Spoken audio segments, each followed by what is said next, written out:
I've seen a plenty of catfish heads hanging on fence, dead coyotes too, and I can savvy the notion of a trophy or a good brag. But why show off a bunch of old worn-out boots? His's and herses on the posts and kids' boots as they outgrew them on stays up and down the road. One day some folks from town pull over to snap a picture of his fence, and he's out there, patching that old fence, because that net wire is so brittle you just look at it funny, it'll break. Well, they start asking him about first one thing, then the other, till finally one of them says, real earnest-like and polite, "So why do you put all these boots on your fence posts?" And the old boy, he's just been waiting. He don't even look up, just keeps on patching fence and says, real earnest-like back, "Why, them's the boots of everybody I done shot trespassing on my place." "Nah," he says, "I was just kidding. What this is really is my weather gauge. Why, if I walk out of a morning and there's a fine layer of white stuff covering the old work boot on that post closest to the kitchen door, then I know there's been a killing frost. And if I walk out in the afternoon and touch the heel of that lizard boot over yonder and my finger blisters, why then I know it's a real scorcher of an afternoon. And if the little lady's boot on the post by the water gap done washed away, well then I know we had one hell of a frog strangler. Nah, what it was really was I got me one of them government grants to do me some modern art. So what you think?" I think that old cow flesh hanging on these dry cedar posts is just his way of saying, look, we wore out our boots like we wore out our land, like we plumb wore ourselves out, and there ain't nobody gonna bring back what's already passed away. A cowboy walks into a bar, tilts his head as to a lady, and the rattler, coiled like a skull cap on his bald pate, falls into the well of his black cowboy hat. Patrons flee from the table, he plunks it down in the middle of. Later, his buddy, pretty well lit by then, fooling around with a snake, gets bit. Fangs lodged in his finger bone like the blade he jabs into the metal cap to open, well, shit, another bottle of beer.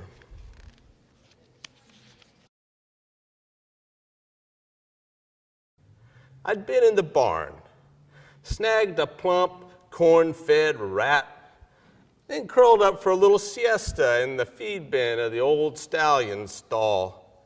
When was the last time they even fed the gouty bastard? I'm dreaming about small rodents and whatnot when he nudges me with his fuzzy muzzle and I bite the son of a bitch hard, right on the snout. Second fucking time. You'd have thought by now one or the other of us should know better than that. Well, here's a pair of poems where the titles are longer than the poems themselves. So it's going to take me longer to introduce the poems than it's going to take to read the poems. And you need to know that a crested caracara is a big bird related to the falcons and commonly called a Mexican eagle by ranchers in Texas.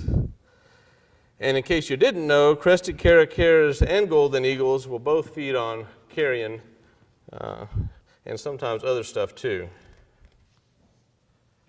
So here's the title.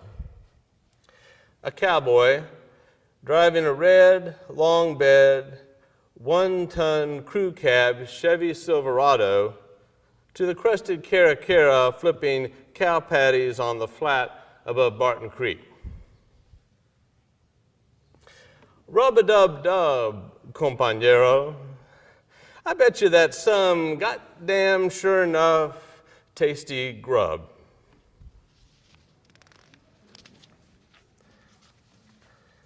And then there's got to be equal time for the bird of prey, right? So a golden eagle atop a roadkill cottontail on Ranch Road 3078 to the driver of a red, long bed, one-ton crew cab Chevy Silverado. Whoa, cowboy, slow that honkin' rig way down, s'il vous plaît.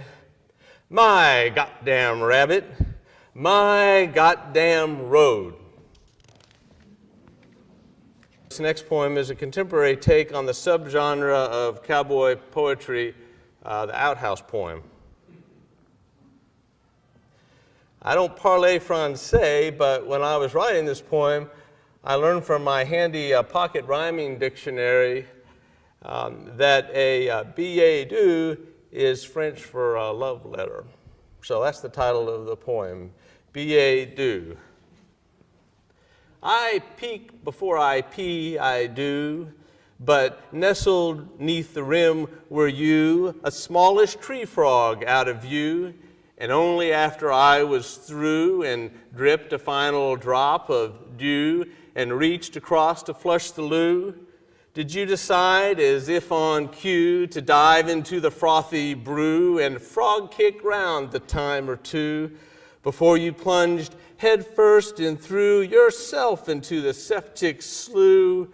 So, little friend, just entre nous, I pin this fond and fair adieu.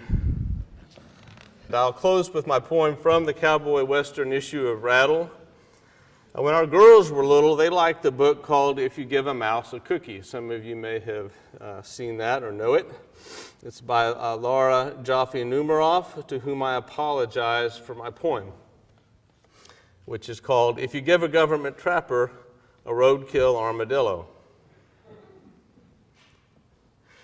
If you give a government trapper a roadkill armadillo, he's likely to take it home.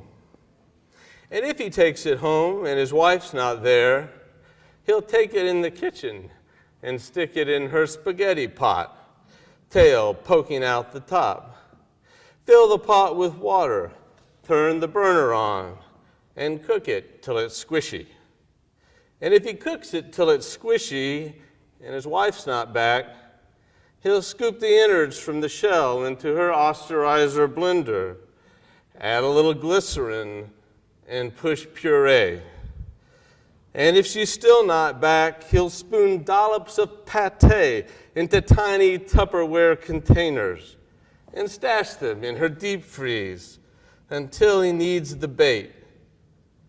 But if his wife comes home, that's that. Thank you.